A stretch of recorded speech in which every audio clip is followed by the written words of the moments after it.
बाल्यपन में आप पतंगों के पुच्छ भाग में सीके घुसेड़ दिया करते थे। उसी कर्म का ये फल आपको प्राप्त हुआ। जन्म से लेकर 12 वर्ष की आयु तक बालक जो कुछ करे उसे अधर्म नहीं माना जाता।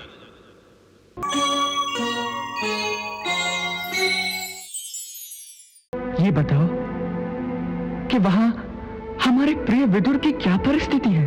वो तो आपके परम भक्त हैं।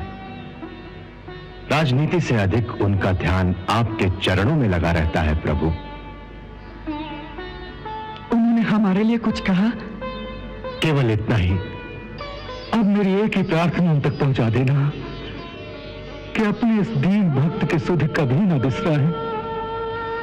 कर्तव्य के जिस कांटों भरे मार्ग पर मैं आज चल रहा हूं, उसमें वो सदैव मेरा मार्गदर्शन करते रहे। बस अब तो मैं उन्हीं की शरण में हूं। अब तो केवल आपके दर्शनों की लालसा है, वो पूरी कर दो। ये कहते कहते उनका कंठ रुंध गया और भावना के मारे आंखों से टप टप अश्रु बहने लगे।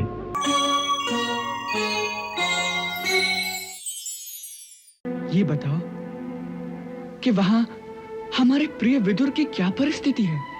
वो तो आपके दर्शनों के लिए बड़े उतावले हैं प्रभु, बड़े उतावले हैं। हम उनसे भी अधिक उतावले हैं अक्रूर जी, अपने धर्मराज के दर्शनों के लिए। हाँ? धर्मराज? आपने उन्हें धर्मराज कहा प्रभु? हाँ अक्रूर जी, वे धर्मराज ही हैं जिन्हें महर्षि मांडव्य के श्राप के कारण इस धरती पर मनुष्य योनि धारण करनी पड़ी है।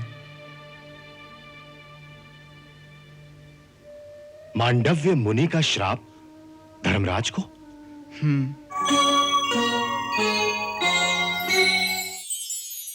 बाल्यपन में आप पतंगों के पुच्छ भाग में सीके घुसेड़ दिया करते थे। उसी कर्म का ये फल आपको प्राप्त हुआ। जन्म से लेकर 12 वर्ष की आयु तक बालक जो कुछ करे उसे अधर्म नहीं माना जाता, क्योंकि उस समय तक बालक को धर्मशास्त्र का ज्ञान नहीं हो सकता। सो तुमने बाल्यपन में की हुई मेरी मूर्खता को पाप की संज्ञा देकर अन्याय किया है। दूसरी बात यह है कि तुम ये भूल गए कि न्याय के आसन पर बैठने वाला अपराध की मात्रा के अनुसार ही दंड देता है। उस मात्रा से अधिक दंड देने से अन्याय करने का पाप लगता है। अतः हे धर्म, इस पाप का दंड भोगने के लिए तुम मनुष्य योनि धारण करके एक शूद्र माता के गर्भ से मृत्यु लोक में जन्म लोगे,